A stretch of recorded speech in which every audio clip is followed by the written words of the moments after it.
All right, welcome. Good evening. This is a School District of Prescott Board of Education regular meeting. I'll call this meeting to order. Subject Section 1983 Wisconsin State Statutes. First item up is to adopt the agenda. Dr. Spicuzza, is there any changes? There are no changes from the school, administration. All right, so we'll need a motion. So moved. Second. We have a motion. Second. All in favor? Aye. Opposed? That carries. Next item is Pledge of Allegiance. Steve, would you care to lead us? Sure. Pledge allegiance to the flag of the United States of America, and to the republic for which it stands, one nation, under God, indivisible, with liberty and justice for all. All right. Move to item 4, recognition of visitors. Anybody in the audience that cares to be recognized? If you care to be recognized, just come up to the podium and state your name and municipality. Okay, we're going to move on. Item 5, good news. Yes, just wanted to start with the superintendents. Usually we pause and have our student rep, but the student rep will begin on September. The school, high school Student Council, under the guidance of Hall of Fame Jeff Ryan, has identified Rian Engeldinger, sorry. And they'll be joining us starting in September. Also, I just wanted to state, as we have some pictures going up about just kind of the great things that continue to happen around the district. Over the last 2 days, we welcomed 15 new licensed teachers to the Prescott School District. They went through an orientation. Our new HR and benefits specialist, Chantel, was here. Maria, thank you very much for helping to organize that. Obviously, Michael Kosmowski plays a significant role also with the mentorship program and our curriculum and learning, and all the principals and administrative. We have a wonderful, wonderful new cohort, very diverse with regards to experience level, and I'm really proud with the energy that they brought over the last 2 days. It's been very packed, and wanted to make sure that we recognized all of them, and obviously recognize our partnerships with Kiwanis and also the Chamber for hosting a luncheon at Old Patax and giving us an opportunity to meet community leaders, and also thank Vicki as your board rep for being able to participate in welcoming our new teachers. With that, I'll turn it over to our administrative team for good news.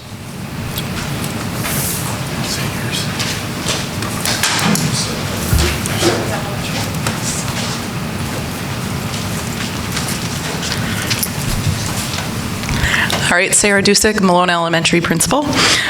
This week is our final week of any summer school classes. There's some ambassador training, band camp, and an art class going on at the high school. And then we'll start gearing up for our 2 Ramp Up to Learning days on August 30th and 31st. Those are considered summer school.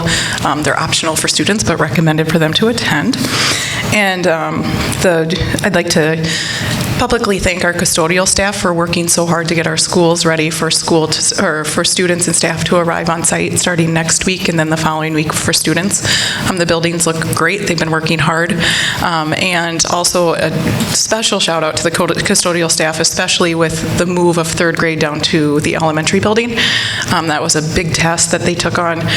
They got it done kind of mid to late June. So those teachers have been able to get in and get set up, so they're feeling more settled with the shift over to the elementary building as well. So it's been fun having that staff on site and getting to know them and starting to work with them closely.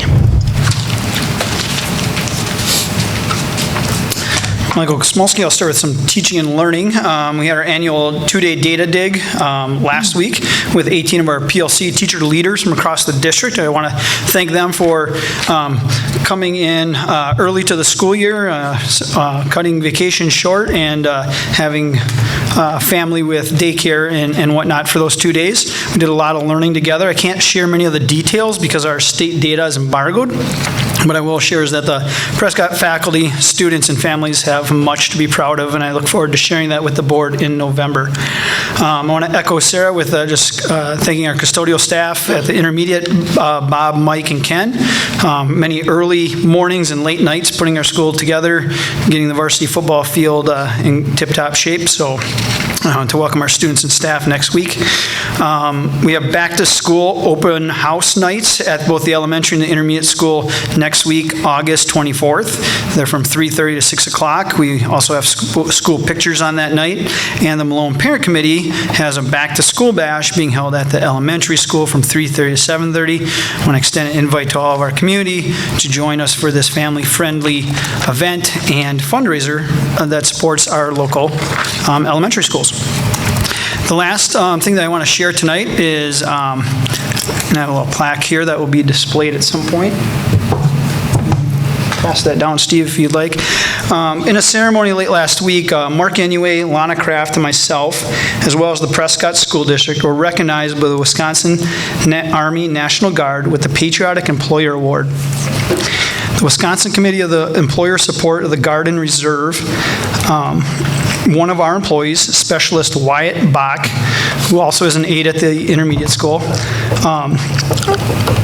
nominated us for this award. This award reflects the high level of support that we have provided to Specialist Bach while serving in the Army National Guard. The goal of the Department of Defense is that to support America's employers who share their most valuable resource, your employees, with our great nation and ensuring our national security. Over half of the United States Armed Forces are comprised of members of the Guard and Reserve.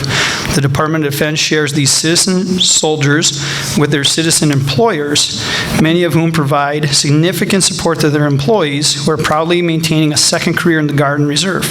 Your Patriotic Award, which can only be initiated by a grateful employee, recognizes you for providing outstanding support to their employees serving in the Guard and the Reserve. Because of the established support of our military employees, the Prescott School District has been given a certificate that I signed, and we can post prominently in our district, and that's just our public affirmation that our organization supports the brave men and women who we employ that serve our great nation. I want to give a thank you to Specialist Wyatt Bach for his service to our country and to our intermediate students and staff. On behalf of the intermediate school, we are gracious to accept the award and recognition. Thank you. Thank you, Michael. Good evening, everyone. Kyle Lego, middle school principal. I also would like to congratulate and thank our custodial staff for the work that they have done. Rick and Jeremy and Nathaniel and Jim, they have done a really, really nice job of making our building look nearly brand new again on the inside. The floors absolutely sparkle and the paint looks great. So thank you to those guys and also Mike Hoyka for all of the work that he's put in this summer. The second thing is our building has come alive again. We have had students in the building starting last week with band camp. This week, band camp and marching camp are both taking place, and so we've had lots of students there. Our student ambassadors started training on Monday, and they are gearing up for the real first big test for our student ambassadors is our 6th grade orientation tomorrow morning from 9 to noon. So good luck to our student ambassadors. Finally, I'd like to just throw a little plug in for our middle school back to school night, which is next Tuesday from 5:30 till 8:30. Tuesday, 5:30 to 8:30. Open house style. We just want as many parents and students to come in, meet their teachers, see their teachers before the school year starts, put a face to the name that's on the schedule there, and hopefully it just helps everyone kind of ease back into the school year. Thank you. Thank you, Mr. Eigel.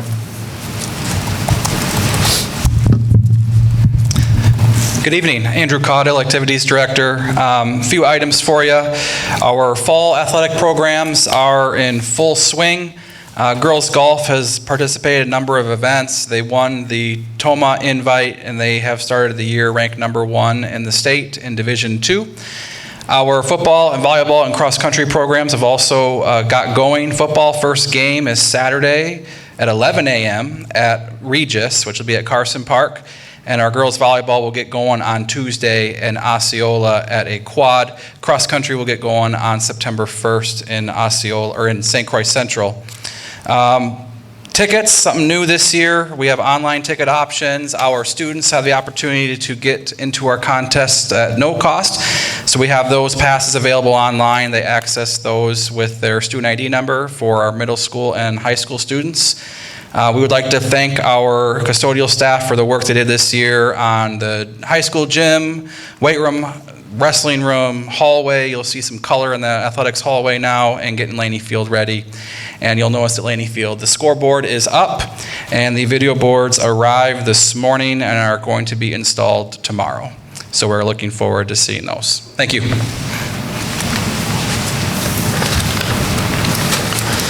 Good evening, Josh Figge, Prescott High School principal. I feel like this is a lot of thank yous. I don't want to be the broken record up here. But first and foremost, thank you to our summer school staff and summer staff that worked with kids.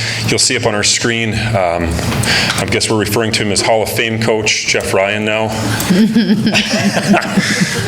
Mr. Ryan and Ms. Sponholz did a lot of planning and then had an excellent execution of taking students to Europe. And if you can imagine taking in the teens of adolescence abroad, especially in this day and age, that's a tall order. From everything I've seen and heard from families, students who went, Ms. Sponholz and Mr. Ryan, it was a hugely successful trip, and I'm glad that that seems to be a strengthening program under their direction.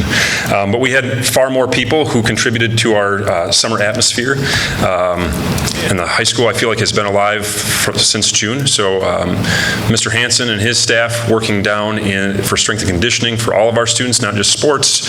Mr. Tomley and Mr. Barch doing driver's ed, which we're one of the few districts that provides that service for our students at a very low cost. So thank you to them. Avery Pothoff is also doing behind the wheel with students. Mr. McCauley for doing geometry. We had a lot of people who hosted camps. Ms. Camrath, who did somehow taught 14 kids how to play the piano simultaneously.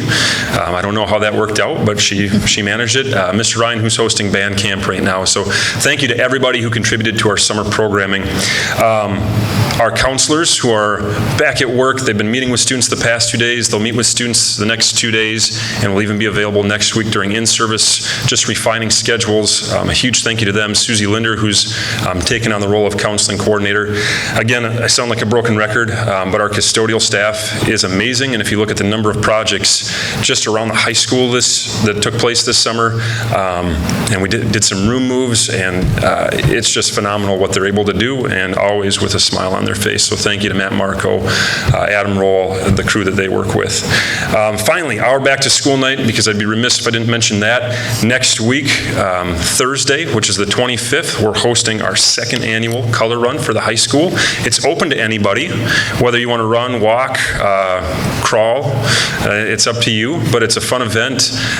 If you don't want to take part in the physical portion of that, but you think it sounds cool to spray people with color, I'm still looking for volunteers for that too. So if you just want an opportunity to throw things at people, that's a good one.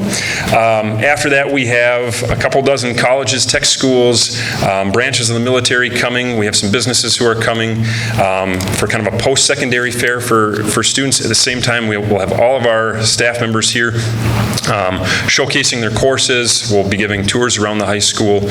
Just kind of a night where there's hopefully something for everybody, and Shave Crave is there, so if you just want to come for a sweet treat after you get coated in color, you can do that too. So 5:30 is when we kick things off next Thursday evening. Thank you, guys.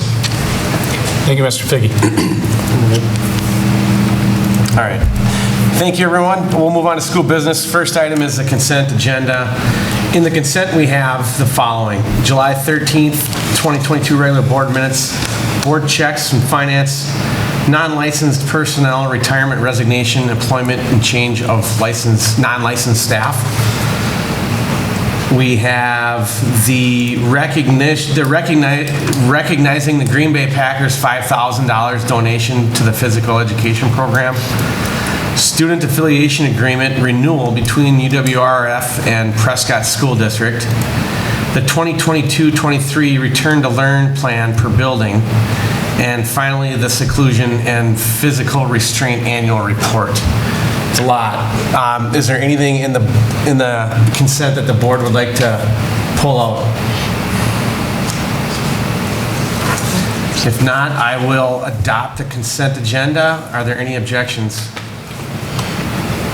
No objections, the consent agenda is adopted. Thank you. We will move on to item B, consider retirement, resignation, and new hires of licensed staff. There's no retirements.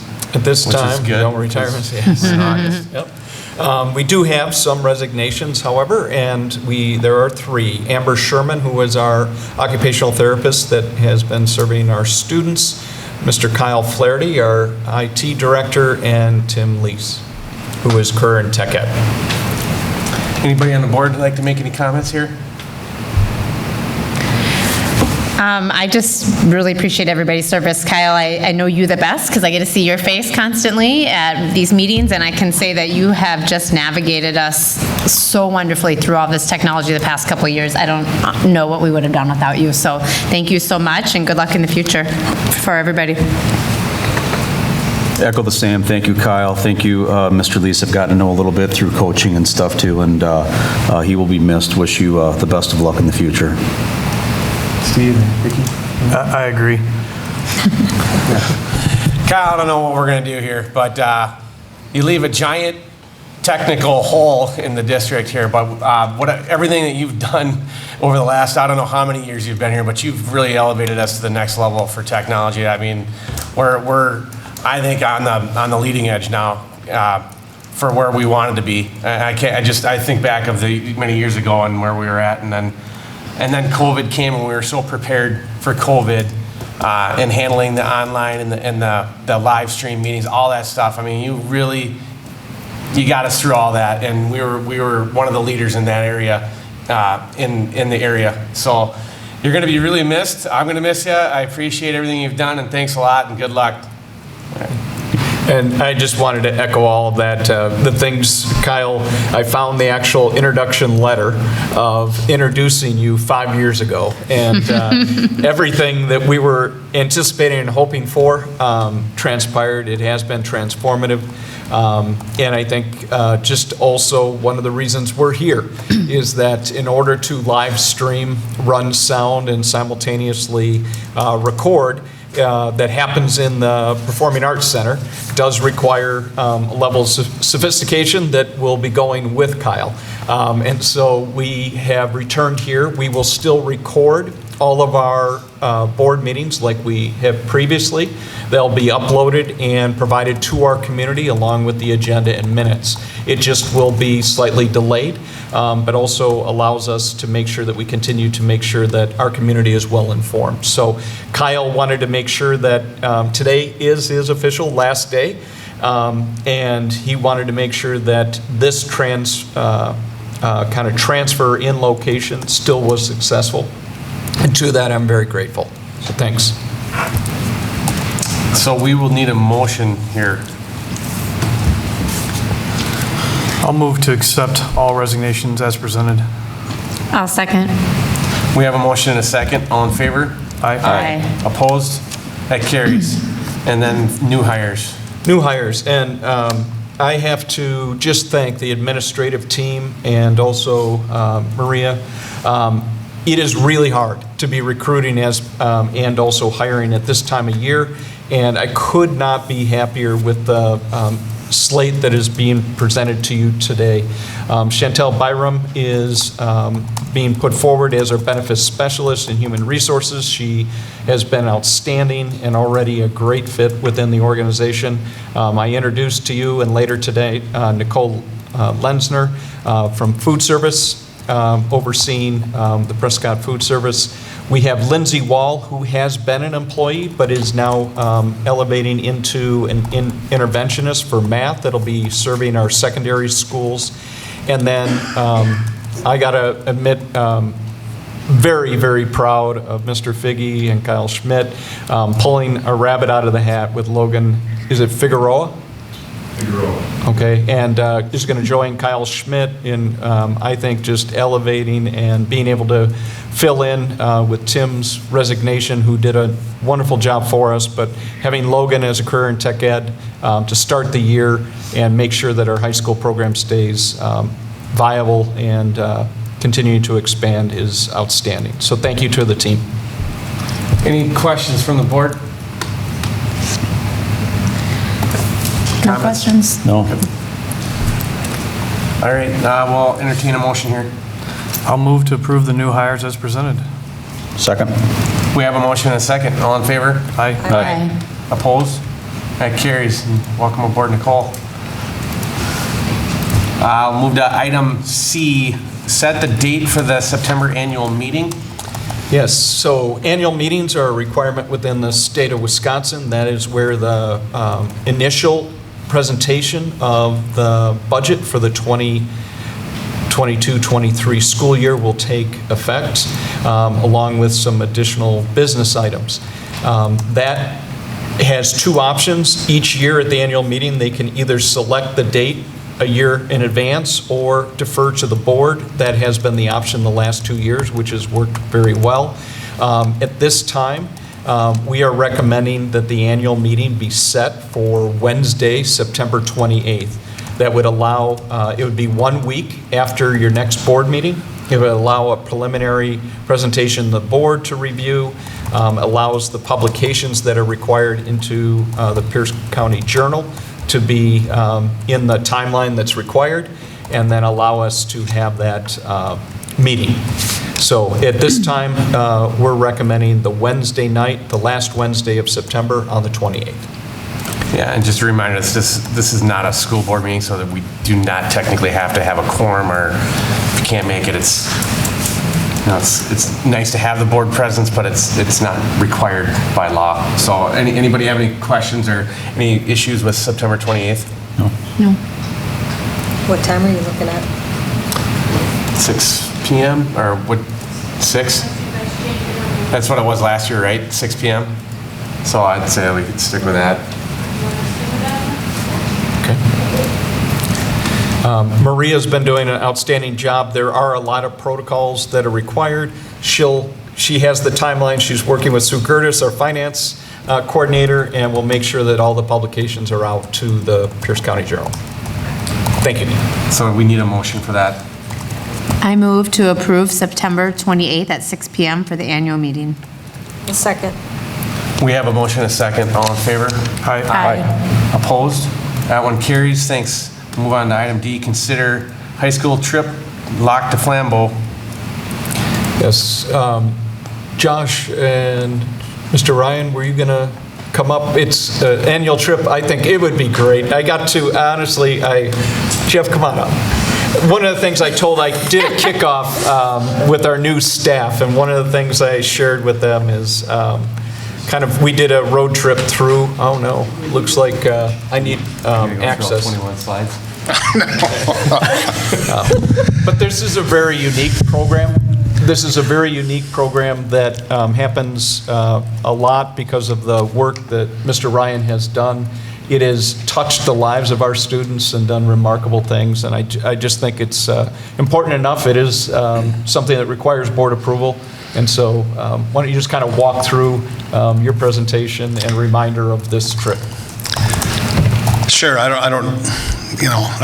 The slides that I sent, I don't know if everybody has those. It's probably a little bit too much information, but one of the things that's I think really unique about teaching in the Prescott School District is that things like this have really, I would argue, set kind of Prescott apart. We've had this relationship with the Lac de Flambeau community, as it says, for 23 years, even though we've taken a pause here because of COVID. If you remember last year, we were headed up, and the night before, the tribal council issued a statement saying no outside visitors because of COVID, so that was really disappointing for a lot of people. So to revive this program, as you can see, we're closing in on 400 Prescott High School alumni that have been on this trip, along with community members. It's I would argue it's impossible to duplicate the things that we do in the classroom up on the reservation. It's just an incredible educational experience that I think a lot of people who have participated in it would concur. So over the years, we've had a lot of people that have really been supportive of the trip, and I've listed those people. And for the school district, a few years ago, Dr. Spacuzza to believe that the program was worth financial support yearly was really a wonderful thing for me. Those of us who have written grants know that the grant writing process for $1,000, at the end of the process, you think it took so much work, it should have been $10,000. But we did that for about 15, 16 years, and to have that burden, I don't know if that's the right word, that work lifted off my shoulders was really a welcome thing. And again, just gave me another reason to laud the district and the school board, and the faculty, the administration have always really been supportive. So it's always fun as I get closer and closer to planning this event, where I will get alumni from around the country that will contact me and say, well, are you in the middle of planning this, or is this going to happen this year? And the answer is yes. And as you can see, this isn't 4 days of putting your feet up and doing nothing. It's a lot of intense learning. And one of the things on Thursday that I'm really excited about is for the first time we're going to meet with students on Friday. That's not up there on Thursday. On Friday we're going to meet with students from Lakeland High School.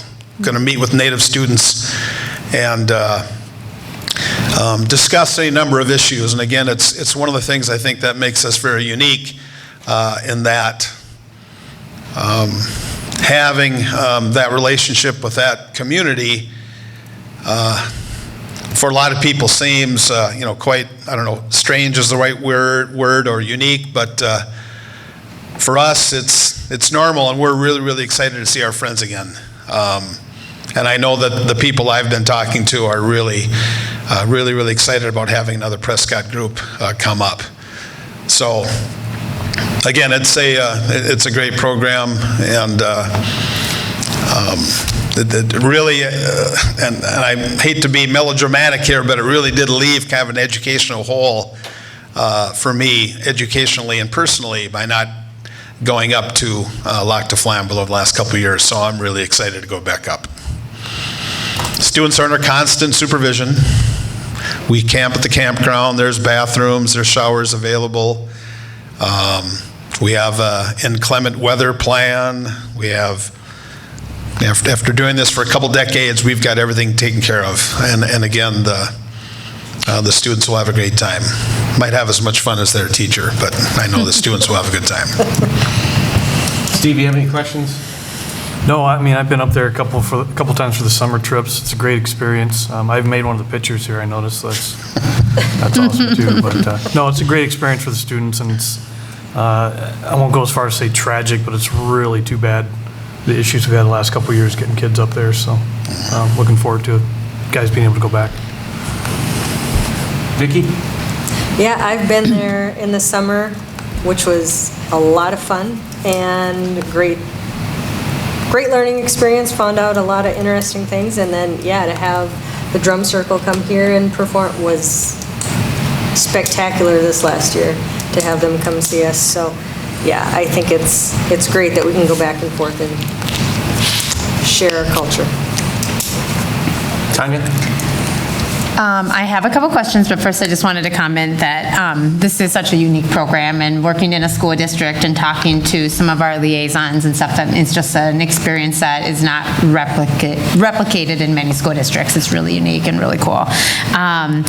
I also think it follows a line with our mission and vision of our school district, which is global citizenship, and it really does add value to that educational experience and what they can bring back from their experiences here as they learn everything else in the school day. So it's great. One of my questions, and I know I probably should know this, but how many kids go? How many staff go? Do kids apply? If I recall, there's an application process and all that kind of stuff, if you don't mind. Yeah, there are 7 kids will go this year instead of 8 because we can only get 7 in the van. 7 students will go, and the students must apply. And what they must do is write a 1-page essay on why they want to go. And those essays are written anonymously. I tell the kids, don't put your names on them. And the 11-person team, I ask 11 people to read the essays and then just pick the best. And there have been people, faculty members, or the mayor has been an evaluator. I've had board members, people from the reservation, past alumni, Mr. Figge, Dr. Spacuzza, have read the essays and then they've chosen the best. And what makes that so unique is that you run the gamut when it comes to students. You have the valedictorian, and then you have the student with the IEP. You have the student who has some exceptional needs going, and that's what I think really, really makes the trip that much more. It edifies the trip even more, so it's not just a select group of people that are getting the opportunity to do this. And so yeah, that's it's exciting for the kids, but it's also nerve-wracking. I don't have anything to do with the evaluations. I don't want to have anything to do with it. And when the names are put up, some kids are excited and some kids are disappointed. Mm-hmm. And some kids who aren't able to go because they're involved in activities. And that's one of the reasons why we have the summer trip, to give those kids who would like to participate in the summer go during the summer. So yeah, it's a rigorous process, and I'll start talking about that on day 1 in my AP History and First Nations History class. So yeah, it's not just the first people that raise their hand that get picked. So it's pretty rigorous. So thanks for the question. Thank you. No questions. I'm glad you guys are able to do it again this year. Yeah, it's a great trip, Jeff. I'm glad you guys get a chance to go back up this year. So good luck.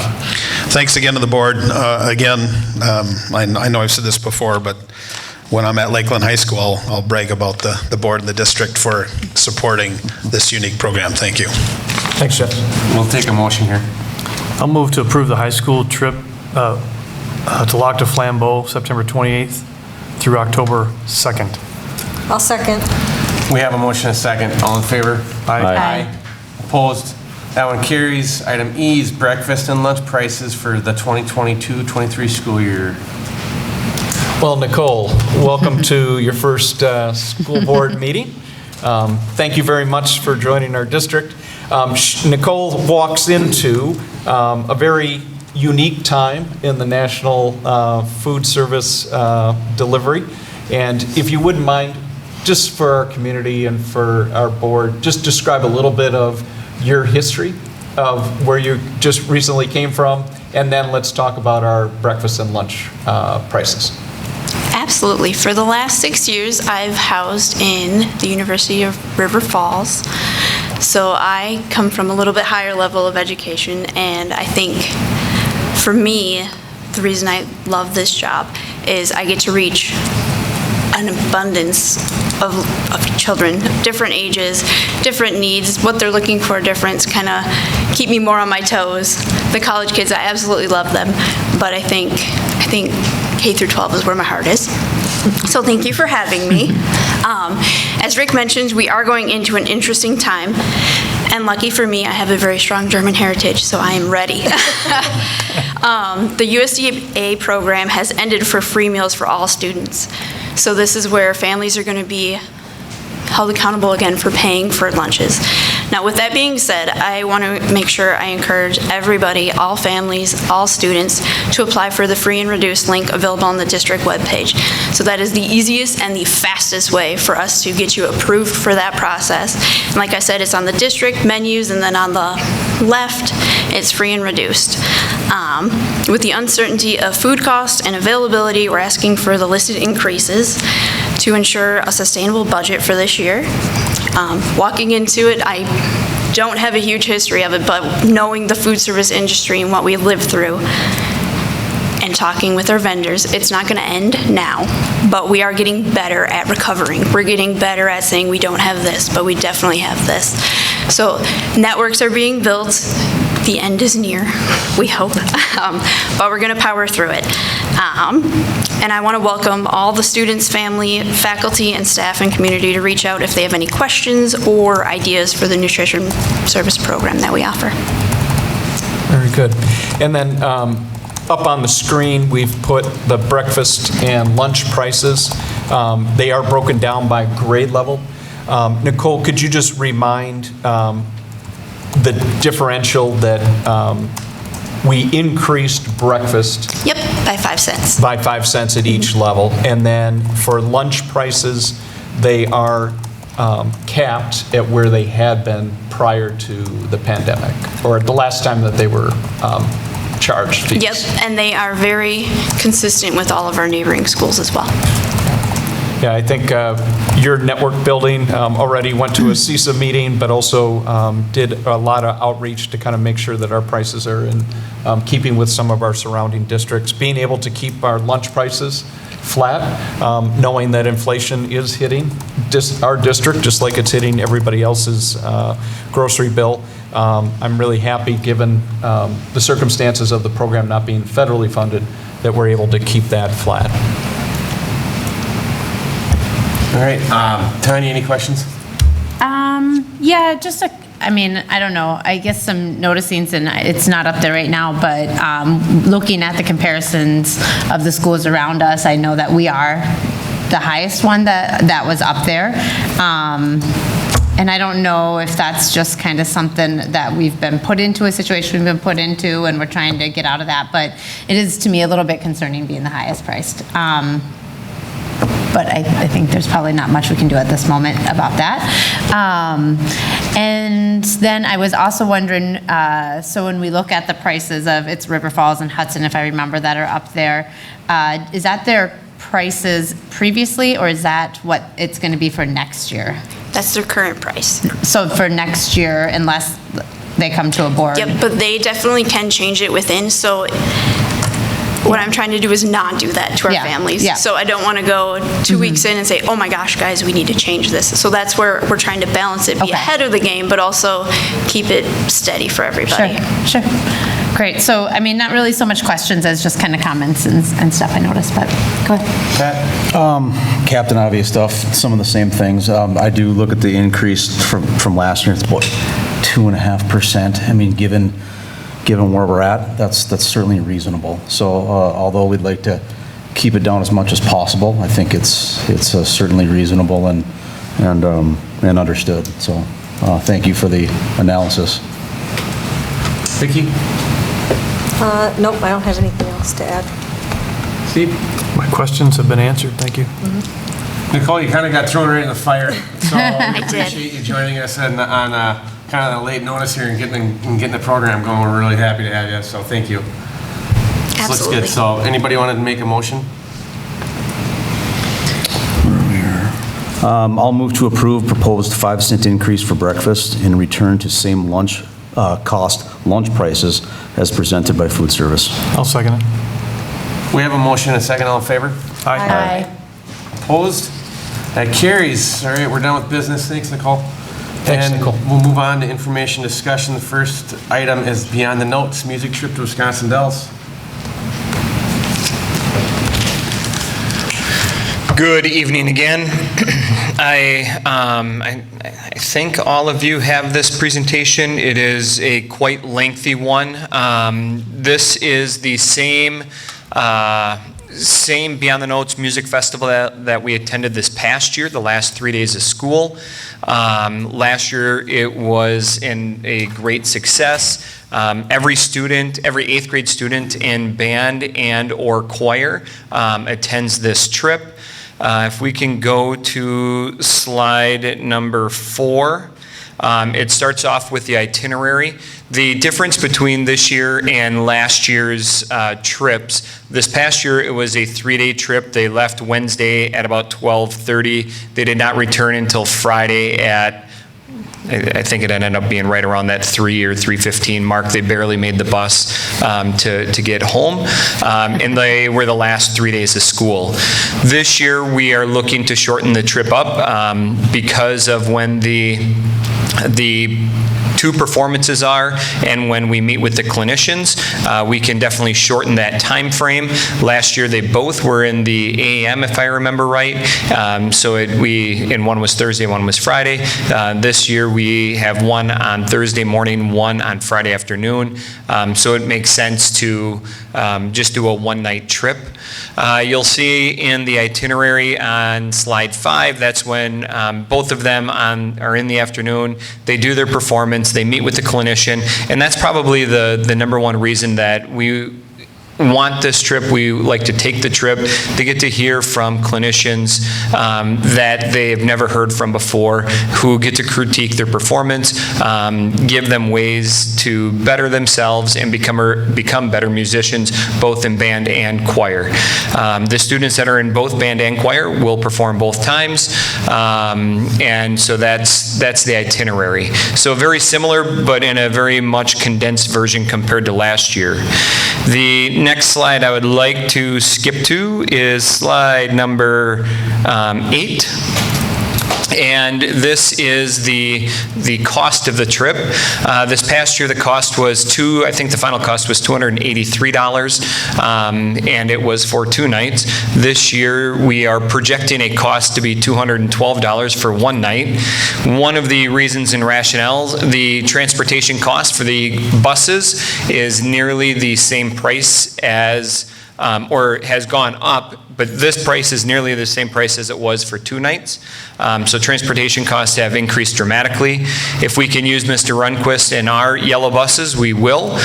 So that will drop the price dramatically. But at this time, he can't guarantee that, and we don't know that until much later in the year. So we build in our coach buses, and they're not really coach buses, but they're really close to coach buses. So we build that price in. Other than that, everything else is laid out. Last year, the trip ended up being a little bit more expensive than what we had presented to you, because in March, they jacked up hotel costs and fuel costs and everything else. So again, this is what we're projecting. I make no promises that this is the actual, except for the ensemble fee that will not change. Everything else is subject to change, only because it did last year, and with inflation and everything else, they continue to pass that on to us. So the next slide, the cost in fundraising, $212. We're looking for each student to sell about $100 worth of fruit, and they get $32 to their trip. They sell more, and we had several students that sold $200, or actually several students that sold $800 or $900 and had their whole trip paid for, so they didn't have to pay anything. We are looking at other fundraisers, but for the most part, it's just the fruit fundraiser that goes to cover the expenses of this trip. Pat, any questions here? Did you say, so the fundraising will cover a portion? Yeah, so like if they raise $100, they get about $32 back. And so that takes the trip cost of $212 per kid down to roughly $180, and most kids will raise a little bit more, some a little bit less. We do have an opt-out. If they don't want to fundraise, they can just pay the whole $212 fee. But we're looking at, for most kids, a total cost of about $180. Okay, so whether they fundraise or not, the cost of the trip is paid for by the student? Yep. Okay. Yep. Okay, all right.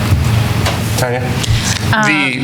They're everything except for the $275 clinician fee. Sure. We pay that out of the budget. Okay. So all of the rest of it, the transportation and all those other parts, are paid for by the student. Okay, thank you. I guess the question I would have is students that qualify for free and reduced status, does that change the cost? That is built in as this current option. Last year we found donors, and we'll do that again this year. So that's all taken care of. And I think I saw that on a later slide where if if that is something that's a financial hardship for families or they qualify for free and reduced, to kind of let you know, and we'll work with them so all kids have access to this program. All kids will have access. Ms. Krahulik will, I'm sure she probably told me, but early September is a parent meeting. I don't remember the date. But at that parent meeting, she really stresses that part is if there is a financial hardship, if you can't come up with it all, we've got people and ways to help families cover it. Great, and this is just one of those, I mean, we've been doing this for years. Well, you've heard about it several years. It was canceled twice due to COVID. Last year was the first year that we actually went, and it was a great experience. And both the parents that went down, I heard really positive things from them, and the students that participated seemed to really, really enjoy it also. Great, and it just adds to those experiences like Mr. Ryan was talking about, that really great experiences for kids. It's opportunities for kids involved in music. It's band and choir, correct? Band and choir. To have kind of that expanded opportunity. So I appreciate you putting this on, and a whole bunch of middle schoolers, 8th grade, if I remember correctly. Yep, all 8th graders. Should be fun. And this year the trip is quite a bit more academic because we are cutting it down to one day or one night. So they get a little bit of water park time, and they visit one museum and have only a little bit of free time, where last year they had a couple of days of water park time. So this year it's cut down significantly on that side, and it'll be a lot more academic music-wise. Great, thank you. Vicki? No, I don't have any questions. Steve? No questions. Looks good, Kyle, thanks. Thank you. All right, lastly, for us, I mean, is this policy, are we going to have to come back and approve this at some point, or is this? Yep, so we did information and discussion so that it could be approved next month. Yep, at the next board meeting. And the main reason that we wanted to do it so early, even though it's a May trip, is so that the students had time to fundraise. Yep. Okay. So we'll see this next month for approval? Yes. Okay. All right. Stay there, because... Next item is item B, update on August 30th and 31st, return to learn plans. With transportation and food. So I'm going to ask our principals just to kind of come up and do an elevator speech. Very quick, we just wanted to remind our community that on August 30th and 31st, kind of the end of this month, we have what we refer to as Return to Learn Days. It's a ramp up into the school year based on some of the work that we've been doing. Just wanted to remind everybody that full transportation and our food service will be operating. And so it gives us the opportunity for a smooth transition into the year. But we have really important features with regards to academics, relationships, and I wanted each building to kind of talk specifically about what those events are and why it's important. At the middle school, for our 2 Ramp Up to Learning Days, we are going to be focusing on our culture and community building and relationship building within our individual classrooms, our grade levels, and the school-wide aspect of it. 6th, 7th, and 8th grade, next week they'll each put together what they're going to do, and it's a variety of different Tuesday's a character day, and we really try to focus on different character traits, ways that we can exhibit character traits, along with starting our academic process. So it's not that they're not academic days, it's just that we focus a little bit more heavily on our character. Tuesdays are our PBIS day, our expectation day, and again, there's going to be some academics in there, but that's going to be the focus there. I'm sorry, it's Tuesday and Wednesday. So Tuesday is our character day, Wednesday is our PBIS day. The other thing is Tuesday the 30th will also be picture day. So please come on the 30th and get your picture taken. We hope to have as few disruptions once we get deeper into the school year as possible. So we'll try to get pictures taken care of there. Also, either the 30th or the 31st, one of those 2 days. This year, if we all remember, we approved that the middle school would go 1-to-1. So one of those 2 days, students will be assigned and given their Chromebook for the year. And again, just hoping to get some of the nuts and bolts taken care of before we get too deep into September. And that's what the middle school looks like. Mr. Igo must have been riding the Empire State Elevator. For the high school, the 30th, which is Tuesday, it is also picture day. We're inviting all students to come and get their pictures taken, but that day really is for our freshmen. Based on some of the things we saw last year, some of the data that we presented to our school board at a work session in June or July, I can't remember which one, we really want to transition our freshmen really well into how to do high school and make them feel very comfortable. We're inviting our student council and National Honor Society to come in that day in the afternoon to act as mentors, but it's really about relationship building, community, and some of the ins and outs of high school. On Wednesday, the 31st, the high school students are partnering with the intermediate school again to do our second annual Cardinal Olympics that we did last year. So once again, we'll have any students who want to come in from the high school that day. It was very freshman heavy, and then our senior leaders heavy last year. So the National Honor Society and Student Council also take some of the leadership role that day, but we're just excited to get outside, build relationships, and do some mentor activities with 4th and 5th grade.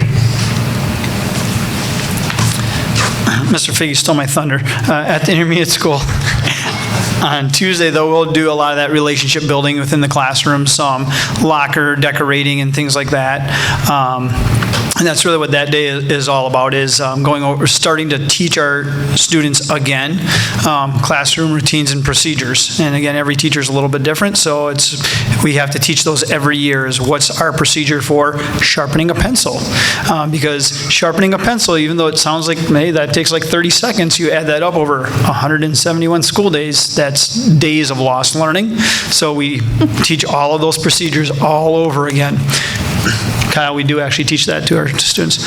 And then, like Mr. Figge said, just a great event on that second day where we pair up our students. We do a kickball tournament. And the kickball tournament, it's not 4th and 5th graders beating up on the high school kids. They actually switch. The high school kids only play high school kids, and the 4th and 5th only play 4th and 5th. But they switch by inning, and they pick up where the score is. So they're on a team. We're collecting points. We do races. We're not racing the high schoolers in the 100-meter dash against the 5th graders. But we're racing against each other, and then we're adding up our points. And we do have first, second, third place, and then participation ribbons for everyone else. So, but it's a really good time. I could be on the shortest elevator and say ditto. So yeah, at the elementary building, we get a large number of our students who do show up for those ramp up to learning days. And we just really use those 2 days to teach routines, give tours of the building, especially with the littles that we have, building those relationships with their teachers and their classmates, and just helping them feel comfortable. And then on Thursday and Friday, when their other classmates join them, the ones who didn't come, then we have kind of role models that can help show those routines and show those expectations and build those relationships with those new students who are joining in on Thursday and Friday. Thank you very much. Nope, that's it. Any comments, questions from the board on anything? No. All right, we're going to move on. Item C, partnership with Freedom Park CRT Pathways. Yes, and I see Israel Haas is in the audience, so thank you, and feel free if... Cooley, what does that stand for? Cooley, yep, Cooley River Trails. All right. Yeah. So, different CRT. yes. So, one of the things that, one reason I wanted to bring this back to the board is obviously there's been a lot of things that we were doing, and we'll talk about that in item F and G. But with regards to the land that we have, there's a lot of work that's been going on with Freedom Park, but also in partnership with the county and the city and some developers and also our district. And it is a more comprehensive plan. It has multiple phases, but one of the first phases is looking at helping to design and expand the cross-country trail, both for the high school and for the middle school, that is behind First National Bank fields and behind our ravine there. What's nice about it is in the future, beyond the cross-country and being able to have that on our varsity property here, is opportunities for additional pathways, parkways to connect either bicycles, walkers, and winter sports. And this is just the beginning of that. We've presented kind of a map of kind of the location As you can see, there are two different colors on the left-hand side. In red is the high school trail. You can see where Dexter Street is identified and kind of runs parallel to that. And then having a starting line for the middle school, which is kind of that green and red dotted area with the start and end area. This was done in collaboration with our coaches and different individuals to try to make sure that we're using the area and the green space effectively. The reason I wanted to put it on your radar is as we talk about some other priorities that are upcoming, we wanted to make sure that it would be very helpful from my perspective is as we move forward and expand through the Cooley River trails is that it may be something that the board may want to have a representative on those task force, and they have multiple task force that meet on different times but on a consistent basis, right? So, and I think that way it gives us an opportunity beyond just the administration team and also some of our teachers. The difficulty is obviously our teachers are passionate about it. We love to have them there. The difficulty is how you then balance it with other priorities, financing and maintenance plays at a very different level. So right now we do have some of our staff that are participating. We do and have periodically had Mike Koika and Andrew Caudill, our activities director. Looking forward into the year with Mike Koika's time being truly focused on the $15 million referendum and infrastructure, I don't believe that he's going to be able to provide the attention. I think he will be able to provide feedback and a sounding board, but not necessarily at these additional meetings. Similar with Andrew, I think that there are some things that, based on his role and function at the nights and overseeing, that he won't always be able to be there. And I think it would be helpful down the road for us, and we'll be talking about that in G, about just helping to prioritize some of the things that are upcoming, and then maybe soliciting one of you to volunteer to be on this committee. Vicki, do you have any questions about this? Comments? There's a lot of questions Yeah, that still need to be answered. That's what you're trying to get to too. But no, I participated this summer a little bit and helped with identifying some plants for the trail system. And just looking at where it's going to go, I think if we can get it all connected and all put together, I think it's going to be great for Prescott and for our cross-country trails. It would be excellent to see this come to light. It'd be great. And I don't mean to jump ahead here, but Rick, are you looking for somebody from the board to participate on a committee? Yes, but we'll talk about that in G when you compare to your other priorities. But I just wanted to make sure for both in partnership, again, it's many different people at the table with very different aspects of this. The first request is really about just kind of focusing on the cross-country trail on our property. Okay. But it's in partnership both with the county, the city, and Freedom Park. All right, sorry about that. Steve, did you have any questions? Or I don't right now, thank you. Tanya? Not so many questions. Israel has come. I think, was it a couple years ago that you came, or was it just a year ago to our school board meeting and presented on this? And I know that, was it last year? I think so. There's some big plans, and we're one of those zones, and it looks like that we're working through kind of our zone and our cross-country path, and I think actually this new one is kind of done, right? Or is this new cross-country path done, or is it a different one? It would be adapting what is currently in, and so it is a modification to how it's currently laid out. And they have a new one that was presented already this school year, or this summer as well. So I think whatever we can do to kind of incorporate, we have some beautiful land back there that, you know, we don't get the access to until we do stuff like this. So I'm excited. I remember the days when we were running across streets multiple times and traffic was stopped, and so this is really going to be a beautiful addition to our school district, and really a group of passionate people behind this as well. So it's been fun to watch transform. Pat? No questions. We'll get through the rest of the agenda and see what how they tie together. Yeah, I think the school district, I think we're on board with it. It's how does it fit in, right? And I think that's where we got to get to, and that's where we're going to get to that. There's a committee dedicated to the trail and how it fits in with our overall landscape of the property that we have. And we just got to figure out how we can, number one, remove barriers so we can make progress for you guys on this project without, potentially jeopardizing any long-range plans. I think that's where I would come in from a school district perspective if I had that hat on. So exciting stuff. Anything else? Is that? Nope. Okay. Let's move on. Item D is update on collaboration time and school calendar.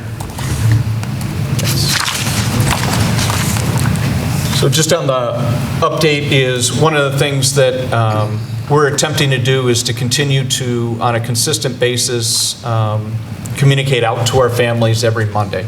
And so on Monday, at the beginning of August, we have identified kind of 5 topics that we wanted to update our families. It's been going out to all staff, our families, and then our Cardinal Connection was sent out to all families as well. It includes both our overall district calendar. As you recall, at the end of the academic year last year in June, the board did support a proposal by administration and its staff to have collaboration time every Monday that will begin on September 12th. That'll be the first Monday where there will be an early release that is dedicated to our instructional staff from our special ed and regular ed aides, our counselors, our school psychologists, our interventionists, and our teachers to be able to meet on a weekly basis to talk about the whole holistic child with the academic performance, their social emotional needs, mental health, and wellness.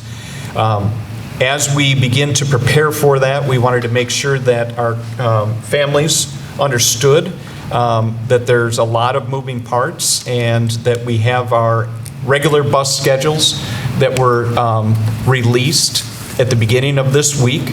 And that information is on Infinite Campus, and that is the communication tool where families often see their teacher, their grades, assignments, but also it will allow families to see the bus route and their pickup time. After each message that goes out from the district, each building and principal is following up. That is grade specific for their families. And so that information, again, is kind of a second wave. What I wanted to share for the group is I know that there was a lot of things that we were trying to balance. What we ultimately decided on was a 90-minute early release. The buses will come starting at the elementary and moving our 4K through 3rd grade. And the pickup times will be at 1:30. The intermediate school also will have that pickup and release time. Now, this is, again, going to be somewhat specific to each building, but as we have the buses going, we also will be releasing any child that is a walker and also family pickup. That has been communicated and will continue to be communicated out, and I know that each of our schools, as you heard in Good News, is having parent orientation nights, so there's additional information that's available there. The middle school and high school will be dismissed at 1:50. I know there had been some discussion of whether or not we could have the secondary students released earlier if they would be kind of the primary caregiver for younger children. But I did want to remind people that in our district, if students are on our buses, we do have kindergarten through 12th grade on the same bus. And so if they are children being released at 1:30, but also have a sibling that's at middle school or high school and they are on transportation, they would be on the same bus even though the pickup time is slightly different. Also, because of the way that we do the routes go first to our city routes and then they go out to the country.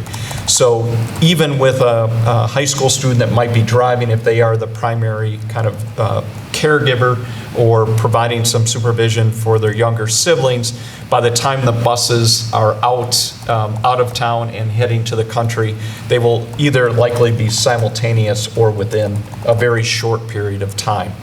A lot of this was done because of the instructional minutes that are also required. So as Mr. Kozmowski always presents to you about how many minutes are required at each level and how at the upper levels we need more instructional time, it is important to have that consistency across the academic year.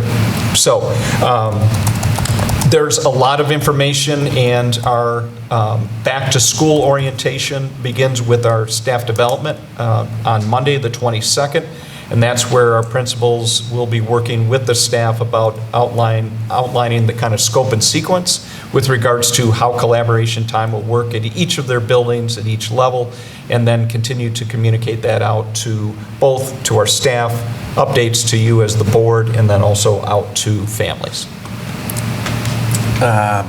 Steve, any questions on this? No. Vicki? Nope. Tanya? Sorry.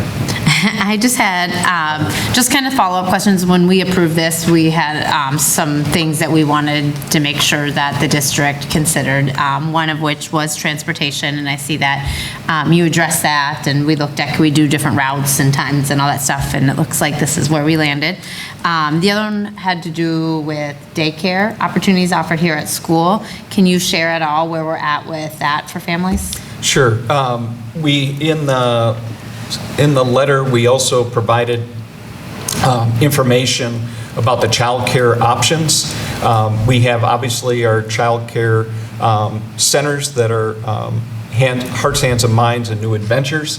The buses will be picking up students that, if during the regular week, parents already have child care at those centers, our buses will pick them up and deliver them over to those child care centers. The child care centers are, they are their own proprietary companies and are charging and working with the families based on the amount of time that they are already having child care. The YMCA program, as you know, has been a partner with us for a number of years now. During the academic year last year, we moved the YMCA over to Malone Elementary, and that was also recently reviewed by the state and approved to increase to 85 students can be enrolled in that program. That program is available on site if I'm at another school like Malone Intermediate and I want to be taken cared for at the YMCA, we will be busing those students over there. Families do have the option at the YMCA to have single-day options versus a 5-day contract. And so that is something that Hearts, Hands, and Minds and New Adventures tend to have kind of a weekly setup, and then the YMCA also has a weekly, but will make exceptions for the collaboration time on Mondays, as well as when we have staff development days. So when those events occur, that is an option. And obviously, when we have staff development days, community ed is also an option. Perfect. And then the other one that I had a question on, and I was just looking through my notes, was 4K. So that was going to be a question of dates or days of the week. Has anything changed with that stuff? I'm going to have Sarah address that, because that was one that we went back and forth and tried to look at either different day options and things like that. But I think we're in a really good place. But we also have contingency plans should there be weather. And one of the things that you had asked us as a board, if there was a snow day called, where is the makeup day so that it's pre-planned? Wanted to thank both Michael and Sarah for kind of working on the calendar, but also identifying target dates with our partners, so it's already on their schedule should we need it. Yeah, I know we had debated about switching it to a Tuesday to Friday programming. So I connected with all of the 4K teachers and the centers, and they really said that they like the Monday through Thursday because a lot of our 4K students are daycare students, and they said Friday afternoons, the rooms say that they nap a lot on Friday afternoons. So they said they'd rather have a shortened time on Monday where the kids are fresh and ready to learn than have a every Friday super tired, non-fresh group of kids. So we did stick with that Monday to Thursday plan. And then we built in 2 Fridays. One in the fall that also happens to land right before conferences, so the teachers have an added day to get data and prepare for getting more information about the students for conferences. And then we added a spring date on a Friday when we don't have school on a Monday, so then that week the students would have a 5-day week or a 4-day week of 4K. And then we also built in for sure one snow day in May, that if we have a snow day and we have to turn that on, we turn it on. Those dates I don't remember them off the top of my head. Those dates have already been given to the 4K families, that those would be options. And then we could always turn on more Fridays in May if we needed to, if we would get a large number of snow days like we did in 2018, 2019. So, and then there was just a couple questions because the PM class does kind of fall over like that lunch hour. The kids get on the bus pretty early and then they don't get off the bus until like 2:30, and there's not that opportunity for lunch. And so the 4K classrooms have told families that have concerns about that, have them bring a home lunch so we can have an eating table for the kids to eat. They always do have snacks during 4K anyway, but if they need that bigger meal, they're always welcome to bring their home lunches along with, and they can build that into kind of their Monday curriculum as well, as, learning to eat together and be around each other, if that makes sense. Yeah. So, Perfect. And then my last comment was, well, I guess it's a question first, but when we approved this, did we approve up to a 2-hour release? Do you remember, Rick? I think it was, not an hour and a half. Anyways, my point is I think we had approved up to the 2-hour release, and I just really appreciate the reflectiveness on time and what we actually need, not just taking as much as we could or something like that. So I really do appreciate this, and I think that this looks like a great schedule. I look forward to hearing how teachers are using this. I heard that there was a plan to share out, and I think that's going to be incredibly important for us to continue to support this kind of stuff, as well as our community to support it, and I believe it is something of great value. So that's all. Thank you, Pat. All right, I'm good, no questions. Just highlight 2 things. I appreciate the planning around the transportation and getting that lined up so older kids could be home and take care of the younger kids. I think that was one of the things I heard a lot of. And then the St. Joe's kids, making sure that we don't disrupt the schedule of the St. Joe's parents and families. Those 2 things were taken care of, and a lot of thought went into the planning around the logistics for allowing for the early release on Mondays. And administration did a bang-up job on this, so thank you guys for putting a lot of time and effort on it. I know it was hard. We took a lot of feedback from the community on this last spring, and I'm glad we're making it work. So, excellent job. Thank you. All right, we can move on to item E, the Michael Kozmowski survey.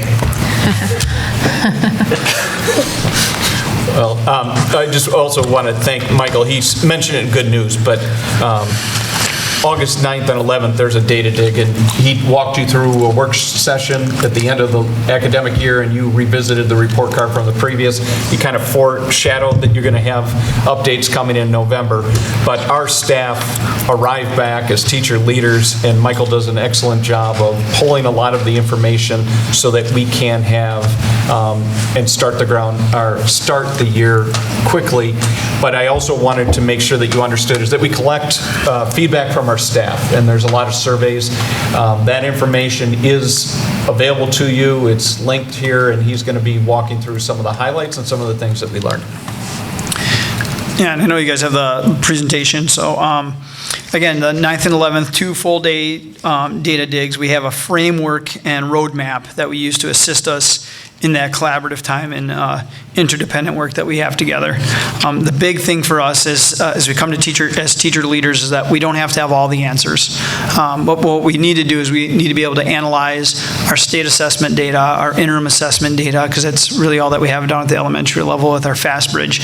And we need to build compelling stories. We need to find information within that data, and we have to make it you organize it into information that just can't be ignored anymore. And it's easy to ignore it when it's tied and lost in data and numbers. And we look beyond a student's score on a test as being a number, and are they meeting expectation or not? It's really about future opportunities for our students, and that these tests are good indicators of their future opportunities.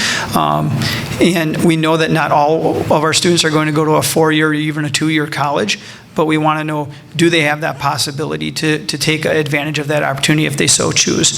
So that's one of the things that we really reflect on, is how do we take this information and we look both at the student data inquiry process part of it, but then also our instructional practices, and that's one thing that we really leaned in on this year, and then creating improvement plans from that.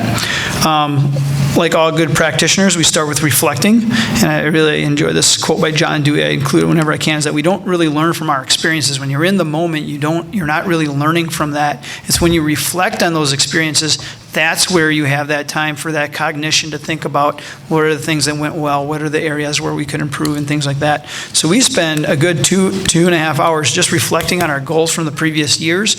What were the steps we took throughout the year towards those goals? Were we as action-oriented as we wanted to? Did we make the mid-year course correction that we needed? And then how are we going to, again, continue to bring that to the forefront as we go through our school year? As we reflected, Dr. Sputing, go to the next slide, we talked, again, about where were we coming into this year. And again, the state report card is just another indicator of where we are as a district. And again, we exceed our expectations as a district. And then again, benchmarking us against the rest of the Middle Border Conference, Western Wisconsin. And one thing we can say is that we're a high-achieving district in a high-achieving area of Wisconsin, in a high-achieving conference. When we look at the comparables, and you can see at the bottom of the list, we have GET and Bloomer school districts. We look at those. Those are two districts that are Western Wisconsin. DPI has identified as most demographically alike to Prescott in terms of free and reduced lunch. Again, our student population, and those other 17 different indicators that they use. And then where are we compared to those most comparable districts to us? So we have a lot of things to be excited about as a school district and as a school board under your guidance, where we've been able to go with our students. And then again, individually at the building levels, significantly exceeding at the elementary and meeting our expectations at the other buildings. And again, all while being in the top.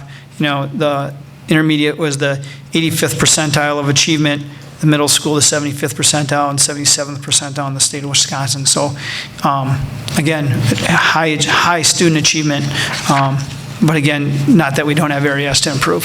So when we look at our data, again, we look at our attainment, where are students compared to this norm group, and then the real big one for us is our growth. Our growth, year-over-year growth, but then our growth within the cohort. How much did we grow this cohort the previous year, like 4th to 5th grade? And then when we hand them off to 6th grade, how much did they grow that cohort? And one of the things we talked about, there's a little graphic to the right there, is as I'm getting ready for the data story and the data dig, I do a lot of reading, and during World War II, fighter pilots would come back, and this is a diagram from one of the fighter pilots, and where they found bullet holes in the wings and the fuselage and whatever of the airplane. And what the military went to is they said, okay, they're getting shot in these areas, let's go and reinforce them. And a mathematician who was a statistician was looking at the statistics, and they weren't seeing more airplanes coming back. And what he concluded was that the airplanes that get shot where there are no holes, on the ones that do make it back, those are the weak areas of the airplane. So let's start reinforcing those areas. So when we look at data, we talk about, there's reasons why there's certain data missing, and let's be curious about that missing data, not just the data that's presented in front of us. And again, one of the big things that we changed this year is, and we spent a little more time on this, again, like Dr. Spuzza says, whenever you do something, it's like trying to write opposite-handed. So it takes a while to learn your way through this. But we're moving past that. On the left there is sort of that student data inquiry, like this is where our students are, and this is the achievement levels, and here's the growth, to how is that in our instructional practices playing out? So what are we doing that is impacting that student achievement data and growth? So talking about our hypotheses of practice, and these are just some generic ones from our training, and then doing inquiry questions that then we take back to our buildings, and we look for evidence and causation, not necessarily correlation, of what we're seeing in our data. One piece of data that I can share with you is the AP exam. This is not embargoed, and just a couple different graphics that's up there. So to the left, just the enrollment in our classes, and then those sitting for the exam. And as you can see, we're in the high 90 percentile of students that are sitting and taking the exam. You can see that trend line of students scoring a 3 or higher. We continue to trend in that upward direction. And then one of the big areas, and we had shared this out earlier, is the number of students. If you score a 3, 4, and 5, we had more students scoring 5s than we ever had. And then the number of credits earned. So over last year, earning 60 more credits for our students from the previous year. So again, AP exams when it counts. And again, we have a number of AP courses. So kudos to those students and to those staff members that put those on and give those opportunities to our students to demonstrate their learning. And again, when we talk about that, it's 311 credits that our families will not be paying for in college. We're saving that for them. So quite a bit of savings. And that's just from our AP exam. We're still tallying our matriculated credit through CVTC. So I anticipate that this will be well over 1,000 credits that our students earned this last year. All right, one of the other big things we talk about besides further data, and we write goals around literacy and mathematics, is we also talk about the climate and culture within our buildings. And we've been doing this now since Dr. Spikuza came 6 years ago, looking at climate and culture within our buildings, and it's changed a little bit the matrix and the way that we give it to or present to our staff. But this is a repeat from last year. We did add some additional questions back. I just want to walk you through how this graph is made and the numbers. So teachers are asked a number of questions, and I know they're cut off at the bottom here, but you do have them in your packet. And then they rate it as I don't know or doesn't apply, and that gets a score of a 0. They strongly disagree, they agree, or strongly agree. So a 0 to 5 scale. And what the bar graph is showing you is where the bar is, that's the average score for that category. So the first one is the amount of work I'm asked to do is reasonable/manageable. And you can see that's scores this year at just under a 4.0 average. And then you can see the colors within the bar of, you can see strongly agree versus the agree category versus the disagree and strongly disagree category. So it sort of gives you a visual of how big were each one of those categories, and then the bar is the average score for that question. There wasn't any significant changes on any of these questions. These were all the exact same questions we asked last year. Anything over a 4 is a really high score. So the 4s, and again, they're cut off, so I'm just going to read them here, is I feel comfortable sharing input and concerns with my supervisor or administrator. I feel safe at work, and I have healthy working relationships with our coworkers.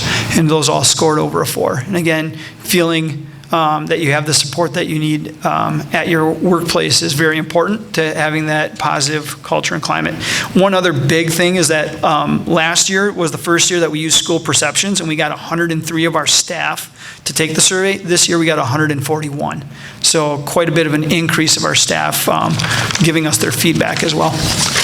On the next big area, the environment within ours, the little star there is a new question. It tailors, or it goes hand in hand with the question previous. It's our staff handles student discipline in a consistent manner. That's that second one in. As you can see, that's a low score. And then the new one was our students' school discipline practices and policies are effective. And that was added, again, if you remember at the June work session, we talked about student behavior in our buildings and the increased number of student behavior. So we added that question in to see, is it a policy and practice, or is it the way that we're acting as the adults and the things that we're doing? So every school during the data dig looked at that, because for every school that was one of the lowest categories. So we're addressing it within our site improvement plans. I know every school is working on that during our workshop week, and then throughout the year is looking at our student discipline and discipline versus punishment, and learning and restoring relationships over withholding students from things like recess or sports and things like that. Another high area, though, in the environment category is our staff does a good job educating our students. And if you remember, a couple years ago, the board did a staff or a community survey, and that was another area where the community indicated that they felt we did a really good job too, was educating our students. And we can see that on our report card, and then obviously those AP scores that I just shared with you. Last category is support. So to what extent do you agree with the statements? And you can see the stars are just indications of new questions that we added. A lot of those questions really get at social emotional learning, so social emotional for our students, and how are we helping them. So like one of them is the social and emotional needs of all students are being met. I have training and support to work with students from different backgrounds. Our school has a process to ensure every student has a connection to at least one adult in the school. So as you can see, those all came rated back relatively high. The one area that's highest on here, again, a good area for us, is I feel supported by my administrator when I make a decision. Staff are reporting that they feel that support from their administrator. The one low bar, the second bar in, and again, as you can see there, very little sliver at the top of strongly agree, and then we have an agree category, and then larger the disagree, and that goes back to, and it was the same low, it dropped slightly from last year. The district's pay practices are fair, so staff are reporting back that that again is one of our lowest areas, an area of concern. I know that's one of the areas the board's talked about, recruitment and retaining staff, and looking at that, and the double step and the hero pay and things like that. So I think those are all areas that we're aware of and we are addressing. And then finally, again, after that 2-day data dig, really the first day, we really get into the reflection and then into the data itself. Then we start looking at our improvement goals, thinking both short-term, and short-term could be the next week or month, to long-term, even 2-3 years down the road. And then we use a lens of our plans pushing us towards becoming that school and district where all students are reaching their full potential. And do these plans really communicate the values of our school and district? So we really spend some time really developing those. And then the beautiful part of it, I believe, is when we go back in workshop week and in the first month of school, or even the first professional development day, and we go back to our individual PLC teams, and they work on, okay, this is our overall goal that the district leaders have come up with, it aligns with our strategic direction of the board. Now, how are we, as a fourth grade team, contributing to that goal, as a specialist department in the intermediate school, or the science department? How are we contributing to that literacy goal at the high school? So that's our process. Again, it's a long 2 days. We used to do it back-to-back days. We now have a day break in the middle to give people time to just decompress from seeing the data, and again, starting that narrative of telling our story through data and information. Thank you, Michael. Anything from the board? Any questions or comments here? I just really appreciate all the work that you guys put in this. I know this is a lot of work, and it's really an important part of the job is sharing our data and making some guesses of how we got to that data, making, some of them we know, some we're trying to figure out, and then setting goals. And there's so much more to education than just what happens directly in that classroom and math or reading and stuff. And some of that is this hard work that goes into it. So I appreciate all of your work with this. I bet it was a really good couple of days, and I bet just like kids get tired on Fridays and need naps, I bet our staff was pretty tired and worn out, and it's a lot of work and thinking, so thank you. Yeah, thanks, Michael. And as Michael mentioned, that's part and parcel of what the administrative team now then takes with the teacher leaders, and as we welcome back the rest of the staff on the days from the 22nd through the 25th, they'll continue to refine it. Then we have a process in which Michael and myself and Sandy Strand will be going out and meeting with each of the sites to talk about how they're identifying their goals, and then what are the action steps that they're taking. We do that 3 times a year, so we touch base in the middle of the year and then at the end. All right, We'll move on to item F, the update on the bid package for the bond referendum. Yeah, one of the things that we'll probably have as a standing item is just an update with regards to the community-supported investment in our facilities. It actually is about this time last year where we were just reviewing a guiding change document that was identifying that we would have a facility advisory committee. That facility advisory committee helped identify the initial plans where we were looking at both a very comprehensive plan that we use school perceptions to get feedback from our community. We were looking at something that was north of 20 million and a lot of enhancements to our buildings. We received information back that said maybe not yet, and we retooled that package, that ask, and really went for essentials. And so it was things that oftentimes you don't see, but it does impact the working conditions and the learning conditions. And we have 2 roofs that are aged out and are leaking, and we want to make sure that that does not impact the morale or the learning experience for our students. Mike Huica and I have been working with the architectural firm, River Valley Architects, and then also our project manager, Market & Johnson. We have a conference call this Friday. River Valley Architects has updated all of the bid packages and worked with Apex Engineering. Those bid packages have been sent to Market & Johnson. We are going to review those on Friday, and then we'll be talking about a timeline for releasing that information out and how that'll be phased opportunities out to different vendors that would be doing the work. A majority of the work we are targeting for the summer of 2023. Some work has already started, and we also have started to order materials. So one of the things that we are finding is that there are supply chain issues. Some of the HVAC and electrical panels are on a 52-week delay. And so we have already had the engineering companies identify the specs. One good news is that initially they thought they were going to have to put a slight addition onto Malone Intermediate to make sure that the electrical panels met code. We have been able to spec out something that can fit in the area that it currently exists. So it does save us some money that'll be continuing to invest in the projects. So I'm very happy on that. What it does change, though, is that the vendors that will do the work won't also be using their product, right? It'll be owner's product that will be installed by the vendor. So I'll continue to give you updates on a monthly basis.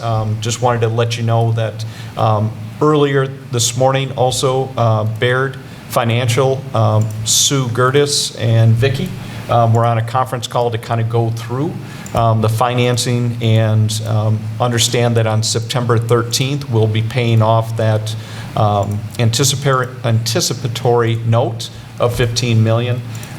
And the good news is, based on your foresight and also the work that we had been doing, the bonds that have been purchased, we are taking out less money to pay off that $15 million. And so we're accruing interest. That interest, depending on, will be going back to pay off future debt, and also for anything that's in Fund 3049, which is the referendum, gets invested back into the project. Know that it's highly unlikely that it's expanding the project. What it will do is probably help create a buffer for some of the inflationary costs that have occurred. Any questions, board? Pat? All sounds, reasonable, good. Yep. Good progress. Time? No questions. No. All right. Thanks, Rick. Let's move on then. Item G is superintendent report to the board regarding the board's calendar. Yes, so one of the things that I wanted to kind of work with the board in a slightly different way is that coming out of the last few years that have been quite disruptive and distracted a lot of, I think, what is the primary mission and focus of a superintendent, but also of our administrative team, is to work with you on what we see as 4 very big proposals, and to sit tonight and try to also understand kind of the time frame of understanding how we can't do everything at the same time. It takes bandwidth to get you the information, allow you to get feedback from our community, and also to hit timelines or deadlines. So I did meet with Mike to kind of go through on an annual basis about kind of how I see the calendar unfolding. I created a white paper and kind of described these 4 proposals. I know that we were able to share that with Steve and Mike, and then with the board, and what I wanted to do is be able to go through kind of these proposals.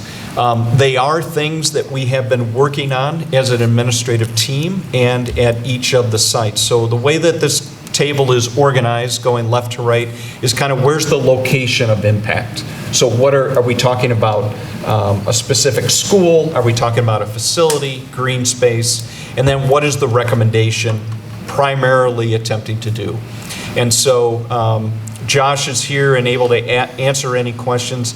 Again, this isn't specifically as an information discussion around each of these topics. It's more about saying we need to carve out time between September and whenever the timeline is to give you additional information and also backward engineer. So the first proposal that the Prescott High School staff and administrative team has been looking at is that we currently are on trimesters. That switch happened a few years back, but it's on a 5-period day. And at this time, the classes are about 70 minutes in length. One of the challenges that we have seen, both in our data and also with regards to flexibility and options, not just flexibility of student choice, but also just flexibility in how we create schedules, how we organize our staffing model. And so what the proposal has been from the faculty is to propose to the board that we would move to a 6-period day. What that would allow is that one of the primary classes that we have noticed that has been a challenge for our students is in the area of mathematics. Mathematics is one of the things that I often equate to a foreign language, is that you use it or lose it. In the research, one of the things that we're finding is that having 2 tries of mathematics and then testing, or having 2 tries of mathematics and then having your 3rd try off plus summer, is that there's regression that requires a lot of recoupment before you get back to the next level. It's not just math that is the core area, but it is one that had been identified. Mr. Figge, his staff were ready to go and wanted to implement or at least bring a proposal to you last year. I did have to put a pause button on it, and so I just wanted to share with you that there's a lot of already input and work that's been done, but we also know that there has we all have parent advisory groups. And so Mr. Figge and Rick Montreal have been engaging in that conversation, but we also need to have it at a higher level, meaning it has to be in a board meeting, it has to be understood. And so we wanted to make sure that you were aware that we wanted to bring this forward. What, if any, questions would you want answered or would be circling in your minds with regards to that type of change? And then understand that we are attempting to have this live starting fall of 2023. And if you backward engineer, in order for us to have our courses and our course books and registration, that means that the latest we would need a decision from the board would be December of 2022. So that's a few months away. And so that's just proposal 1, and we're going to take each of these in turn. But I wanted to first just ask what, if any, questions or concerns might you have about just the proposal in and of itself and the work that we've been doing to date, or the rationale. We'd be happy to kind of clarify that tonight, but then also as we start to map out areas or processes that you would want to see in place to make sure that we're checking all the boxes and give you a good opportunity to make an informed decision. So we need to see a proposal first, right? I mean, that's like step one. We just need to schedule that at some point and allow the board to ask questions is kind of how I look at it. Given the sense of urgency, it's December. The administration's asking for us to have a decision by December. We should probably get this on the calendar, I'd say next month, or a special session, workshop type thing. We could do a workshop or fold in a workshop with multiple topics. Well, I mean, I don't know how long it would take for us to make decisions, but if you propose next month, they've already done a lot of the legwork, and then we come back with questions. They come back to us October. September regular board meeting, go through. I think it would be fine. A proposal, Yeah. and then we have informed discussion on it. Yeah. We got October, November, and December to make Yeah. decisions on it. To me, this isn't something that we, I mean, this is what we have our administrators decide on and do, and we don't need to get, you know. You guys would be ready for something in September, though, if we wanted to put it on the calendar? Or October, I mean, that still lines, but it's tighter. I think the biggest things, just so that I can help you, help me, I have a theory of voyeurism. Throw me in. Would be just, what are the things that you would have maybe as, you definitely want to see this from the informational package. Not specifically what you want the schedule to look like, but what are the things that are unknown to you right now that you want me and our teachers to include, so you knew about it going into September? Does this help for us to give you that stuff today, you mean? So you can... I mean, if you don't have it right now, that's okay. If there's anything that immediately comes to mind, whether it's the purpose, why are we looking at this now? Why are we looking at this at all? That's an easy one. Versus, what does this take away? Sometimes you have to take things away to get ahead. Otherwise, I'll just... I have some questions. I have things. So, I mean, I'm pretty aware.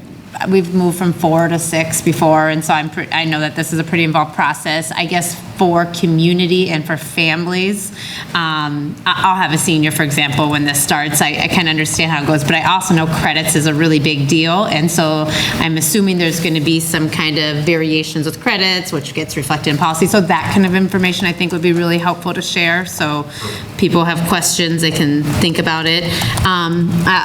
There's some staffing impact kind of stuff. I'd be really curious how that impacts staffing, as well as our staff that transition to different buildings and how that all aligns.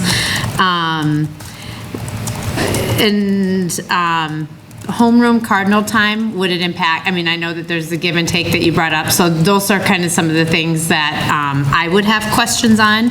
And then I cannot remember, I think our policy has credits that you need for graduation, and so the other kind of long-term thing that we would have to look at is what changes in policy to make this happen.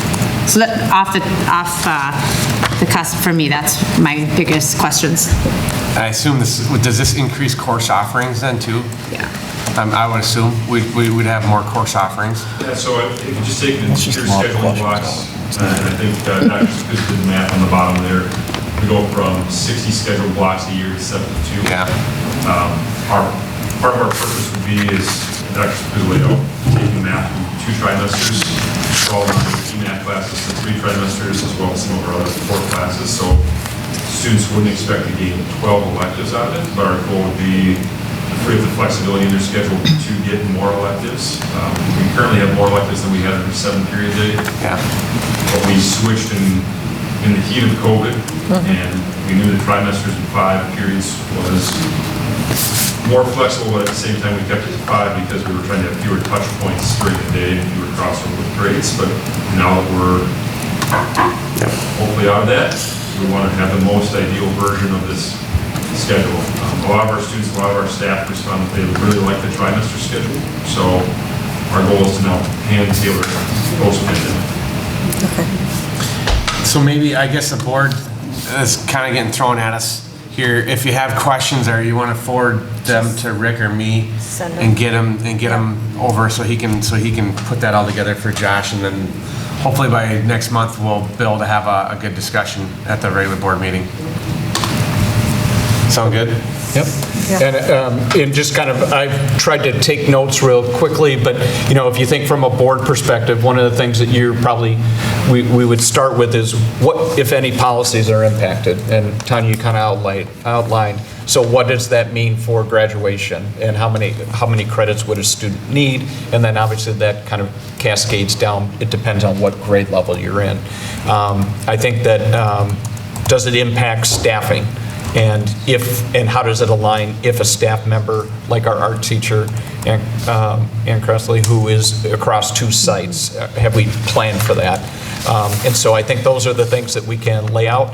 Also, some of the maybe just basic scenarios, I think we talked about that there are some upper end courses that might go 3 tries in the core areas, and then some other ones might still stay as 2. And so we might want to help you understand who helps participate in that discussion, staff, students, families, and parent admin, about which courses are 2 and which are 3. Okay. All right.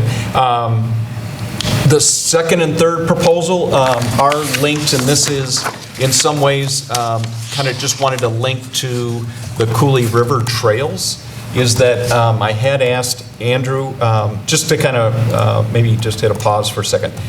In June, at the end of the year, as Michael kind of talked about even with our staff, is that just experiencing something without reflection and hitting the pause button doesn't help.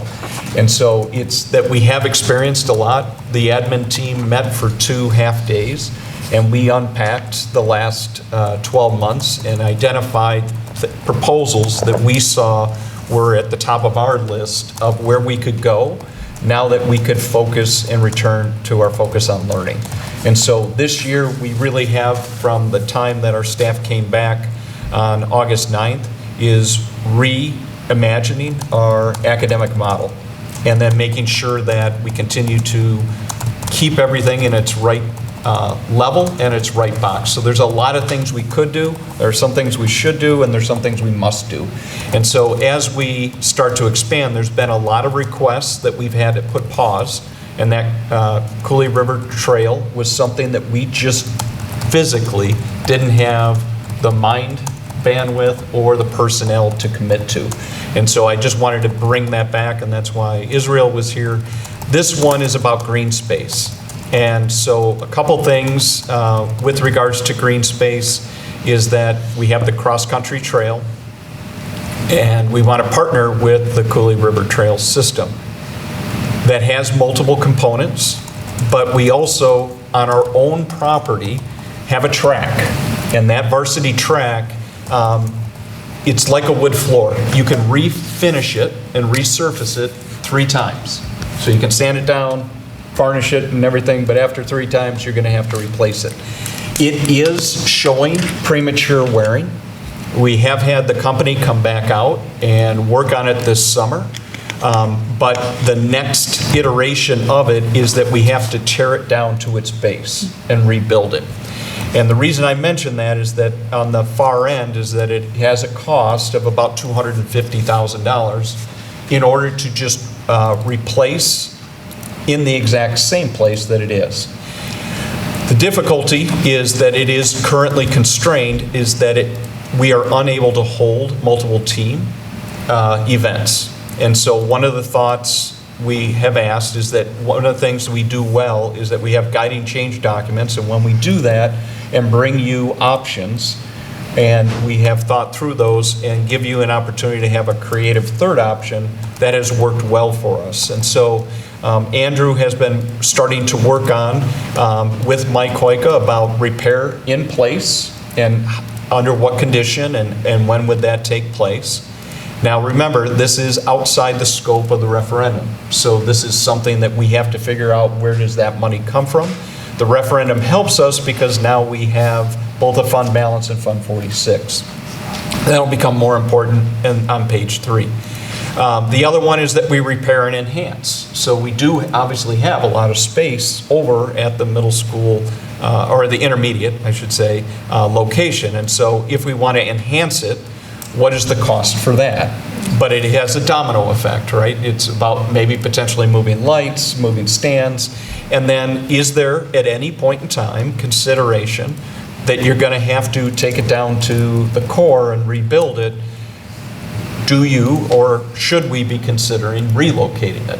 And since it's a varsity track, do you relocate it up here? Well, I would be foolish to tell you move forward with a cross-country track, partner with the city and county, spend taxpayers or fundraising dollars, and then 2 years from now come back and say, oh, we can't fit a track here, and you might want to do it, which comes back to a promise we made to our community, and that is that we would start to have more long-term. Now that we're meeting our immediate needs, we can move up Maslow's hierarchy and start to deal with some long-term needs. So, long way of kind of saying is that we have started to articulate what we see as 3 options. You just repair it and you keep it in place, you repair and enhance, or you have it on a 3rd location. What we are recommending or asking for is that I do think that having a community advisory committee to help us refine those and to kind of run through and flush out what might that look like and what are the trade-offs. So if you do keep it in the same place, understand that we're not going to be able to have multi-team hosting. And we just have to be able to be transparent about that. If that is a high priority for both the community, our athletic teams, and the board, then we have to go down a different avenue. And so one of the things that I was going to recommend, and we kind of touched on it when we talked about the partnership with Pathways, is that I think right now we just haven't had somebody that understands the large picture and many of the moving parts to be able to sit in on the Cooley River trails. And Vicki, nice to hear that you've been able to sit in on some of that, and I know that what we talked about now is just about the cross country, but there are kind of multiple zones that they want to connect and partnerships both with the county and up to McGee Park. And so right now, I see this as more of an ongoing and near and long term. Know that it's in 2 years we will have to make a decision, but it is kind of embedded or entangled with the green space behind First National Bank Fields, potentially. And so Andrew has also been working on where are the locations on our green space here that would make a suitable opportunity if the 3rd option was considered. So I think one of the things would be, is there any reason that we shouldn't at least have the exploration of relocating the track, or is that a non-starter? Because I don't want to spend time on something where you say we shouldn't even spend time on it because it shouldn't happen, or do these seem to be 3 viable options that should be explored? Anybody got any comments on this? Anyone want to start? I know we got, we're kind of just laying groundwork right now, and this is just initial discussion. We're not here to make decisions, obviously, but if anybody has any thoughts or comments on non-starters or anything like that. Well, no, I think it's a good idea to look at all of them in particular, because I did attend the one track meet that we did have here, and it wasn't a big invitational. It wasn't our local competitors. It just, it's kind of a bummer that the high school students can't have their home track meet on their home track. So, and take on everybody around here. So I think we need to kind of look at it. We've got space. I think we need to look at what we can do with all the space that we do have. I like all 3 options too. I just have a question about how this impacts football too, because they're very intertwined, and I don't know how we could honestly talk about probably any of those 3 options without also talking about football. So that would be just my comment there. Yep. And I do think that's where you start to, those are the dominoes, right? Is so then, you know, if you do see it as a both and, then again, I think that it would be something that would take, for example, another district has a 20-year plan with regards to their green space just for athletics. Not to disparage that, I just think that for us, 5 to 10 years is a little bit more controllable, and we will be forced with a decision that at minimum, if we don't do anything, there won't even be the ability to practice or have events here. So we already know that we have to do something, and then here are some options that we think that we should explore. I do think it's more of a to be determined, but asking maybe for the board to consider identifying either a rotation or an individual that could sit in on the Cooley River Trail meetings. Well, I know, Vicki, you've been involved there. I've been involved with them too. So, I mean, whether we do a rotation with us or somebody, I don't care. What would they prefer? Well, I don't, so I'm a little bit confused here. I think it would be hard, and maybe this isn't the ask, for anybody to be able to participate and provide any input to the Cooley River Trail Committee if we don't have a, call it master plan, I know we don't like that word, but master planning event, committees, whatever you want, going on right now, right? So if Vicki goes and she's part of the committee, that's great. I don't know how she possibly can give any feedback, though, until we've done some of our planning. I think what I would say is it allows maybe the conduit of being engaged, partnership, and helping to explain why we might not be able to completely commit as soon, because we also have maybe planning that we're doing for the same space, and sometimes that hasn't been received well without having somebody that can be consistently there to explain it. And so that would be the one reason I would see as having a representative there. No doubt. I also think, though, that we've made commitments to starting engaging into a master planning committee, and I think that, and it's on here, right? So thank you. I think we need to start that process. Yeah, and with the Cooley River Trail, I mean, we're just one part of that. Yep. When I talk to that group, it seems like they need more help with just understanding process, how the school board would be involved, what that would look like, how do you bring it to a meeting? Like, it was just really, I thought more process-related stuff. But similar to, CAB. Yeah, right, it was that kind of stuff. And so one of these, and at the end of this, I'll probably ask you to help me maybe rank order these of what you know of what we're trying to accomplish.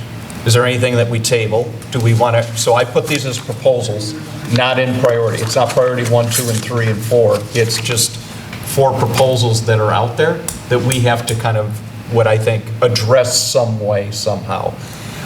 Moving on to one that I believe will take a little bit more time, but it is something that has probably been the elephant in the room, is we have had 2 independent facility studies that have identified that the current middle school facility is viable, and we're investing in maintaining that.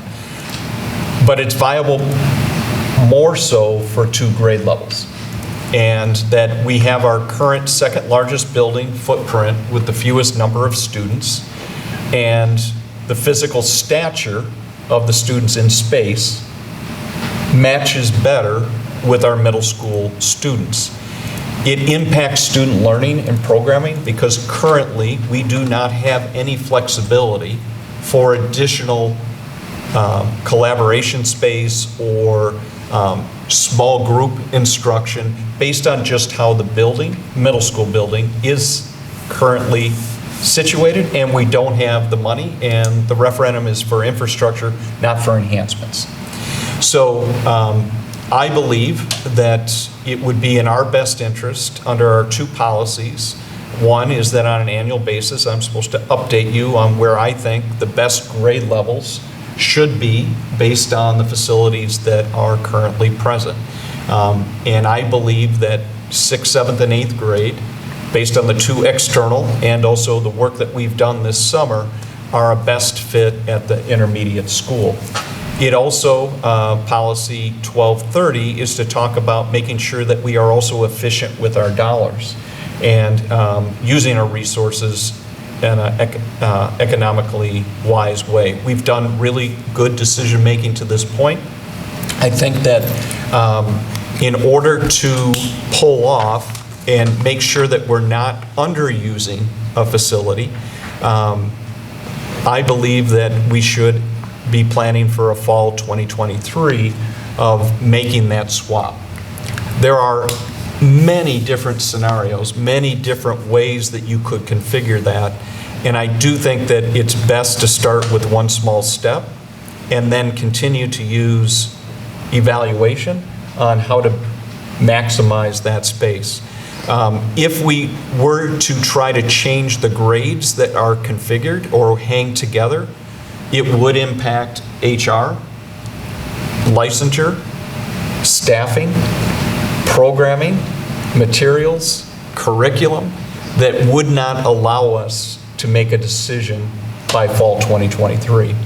So my recommendation is that to be most expedient in using the resources with the least amount of disruption would be to make that move. Then we backward engineer and continue to talk about the referendum is to take care of the infrastructure. The proposals and the work that we have done to date, we shared that there were 3 obstacles in order for the middle school to be at the intermediate school. And that was a choir room. That is different in how it's programmed. They happen concurrently and also require 2 different rooms that was not required at the high school level. I want to thank Kyle Igo and Mike Koika and also some of the work that we've done with River Valley Architects, just kind of explore different options that initially we thought we'd have to add on, and we believe that we can repurpose within the confines of the roof with very little additional cost. That leaves 2 major obstacles. One would be a STEM room. Currently, it is, unfortunately, our middle school STEM facility at the current middle school isn't very good, and we don't have a location that's equipped to do the type of programming that we're doing. So that would be an investment. The good news is that you have the money to make that investment to enhance and create a space. Every architect and the 2 independent studies have said, if you're going to make an investment in reconfiguring space, the intermediate school is the place to do. So the alignment from the perspective is that more than likely, we would have to move the facility garage out of Malone Intermediate and use that space for STEM. And so Mike has looked at and spec'd out what he would need for water, electricity, and heating to maintain the facility and grounds equipment, and that estimated cost is $250. And so you know that we have Fund 46. We just talked about a track and potential a domino for a football field, and we have to kind of start to queue these things up. If we were to try to address both the garage and the STEM, those are things that we would have to shake a leg and get after. And so wanted to kind of propose first that this is something that I think is a better use of our facilities, matches what we're trying to do with our programming and learning for our students, and that we do have some revenue and some strategic planning that was done that would allow you to move forward with this without having to go to the community to ask for any additional money. I do think that this one's a little bit more end determined based on some of the work that's been done, but it does have a financial impact, is that we can't spend Fund 46 more than once. And so based on the money that you've set aside, we have to start talking about priorities. And so is putting the right grades in the right building a higher priority than a track? Is it more, and if that's true, then this should go first, and then where does track fall in compared to maybe expanding or refining across country? So those are some of the things that I think I wanted some input, and it's, again, not to make that decision tonight, right? This is information discussion, and it's information discussion about mapping out our next few months to be able to make a decision. in order for us, if we were going to do any type of revamping and enhancing of the rooms, as well as secure, this would be a move that Mike Hoika has shared with me, is that he doesn't have the manpower or the equipment to move all of the furniture between the two buildings, that we would have to lock in some contracts in early winter. So I'll stop there and ask whether or not, one, how this aligns with some of the things that we've been talking about but haven't been able to attend to, and also potentially having a work session that would be just specific to this so that we could hammer out the array of questions that you may have that we would have to address. Yeah, I mean, that's kind of where it's at, guys. I think where my brain was going was workshop right away, work session on this one, and just do a dump of information, let the district kind of present to us, and then we can get our questions out there and get it out there. Does anybody have any initial thoughts on this one? I mean, does that sound good, or do you have initial questions on anything right now? Well, I feel like I feel like this is one of those long-term planning things that really needs to happen. Like, I'm a little uncomfortable I'm pretty uncomfortable swapping two buildings around without really making sure that we have thought this through. And so, like, I look at that fall 2023, and that worries me right there. And then I hear things about December, and that worries me because we haven't had those. We've looked at facility discussions, but I understand that 7th and 8th grade, 6th, 7th, and 8th grade makes a ton of sense at the intermediate school. But I also don't know if 4th and 5th grade makes a ton of sense at the middle school. I mean, that school is not, we also have to look at the design for 4th and 5th graders, and that school, to me, is not a super elementary type building. So, like, I think that there's more to it than just, I just think, for me, there's going to be a lot more to it than a quick decision by December, because it's long-term. That's why I wanted to try to schedule a separate work session for this, because I think we really need to dedicate some time early on to see what's feasible and how far off we are, and if we're on the same page or not, because we haven't had a chance to really dive into this yet. Yeah, I would agree with Tanya on those points. The, proposal 1 seems like the easiest discussion to have to make a decision by the end of this year, potentially. I think these building and facility discussions are going to take a little bit longer than what's described here, so. And if we were to have a work session, we know it's overcrowded at the middle school. There's no doubt about that. Like, 2 grades it seems like that almost has to happen there. I would like to see what 7th and 8th grade model looks like there, and 4, 5, 6 at the intermediate school, and then the reverse, the middle school. And I don't want to just see one thing. I want to see, just like we're doing with the track and stuff, I would want to see a comparison of some options so we can make decisions and not just be presented one option. So how about this? There's a lot that we can probably throw at you, Rick, and the administration for that matter, to kind of prepare for the workshop, for a workshop. I guess I'd propose that. And once you guys are ready, we can try to schedule something. Given the aggressive ask to have the move in the fall of 2023, if we're going to try to take our best shot at doing that, we would probably need to schedule something sooner than later. I don't think we can wait until November. It has to be September, October, early, probably at the latest, because then you start looking at what happens after that, and then the regular board meetings, we give updates and get feedback from people and stuff like that. So that's why I guess I'm looking at, would you guys be interested in doing a workshop, and if we could set something up? I think personally, I would say that at least just try to sketch, as you said, are we on the same page? Yeah. You have 4 facilities. We're investing in all 4, and we need to keep all 4. Then I think if we can start to identify, like I said, there are many different options that you could do, as Tanya pointed out. The more complicated, beyond just saying 6, 7, 8 stay together, then you're correct. It could not happen in fall 2023. So I think that that's what you have to kind of explore and start there. And I would recommend that a September meeting would be in everybody's best interest. Otherwise, this will, by default, not even be able to occur. So can I just ask the board, like, how do we want to go about trying to find a date that works? Do we want to just do a doodle calendar invite and try to get some dates that work for us and see if we got to make it work for all 5 of us. I don't think we can really have a good workshop if we're all not there.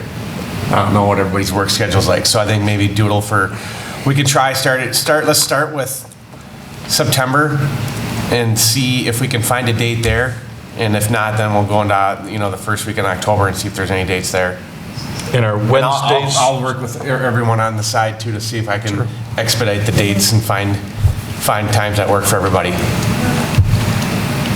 In our Wednesdays, the preferred. We can figure that out. We already have a couple got 2. meetings. Yeah, we already got 2 in August. 2 on Wednesday, so yeah. Or actually 2 in October, right? No, wait. 2 in September. 2 in September. September, I'm losing my mind. So yeah, we'll figure out when the first opportunity would be to have one and go from there.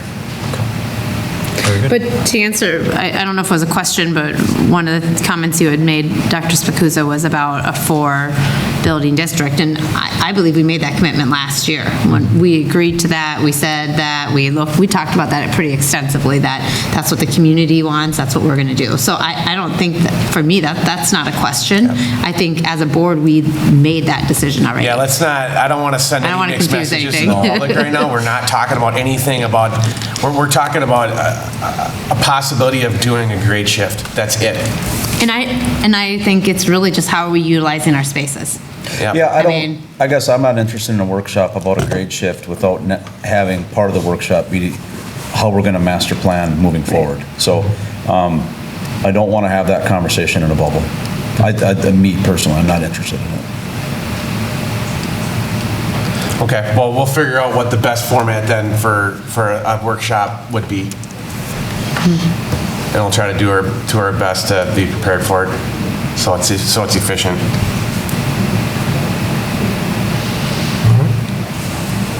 All right, we ready to move on? Yep. All right, we'll move on. That concludes the information discussion, I believe. So we're on item 8, recognition of visitors. Anybody in the audience care to be recognized?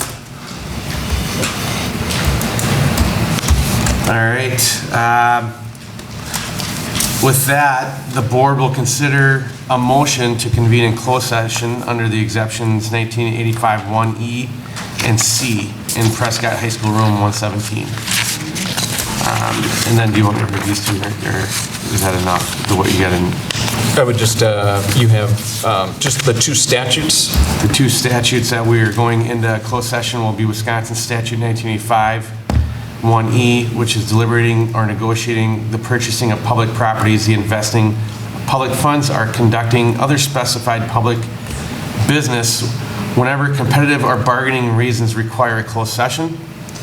And then Statute 1985 1C, which would be considering promotion, compensation, and performance evaluation data of any public employee over which the governmental body has jurisdiction or exercises responsibility.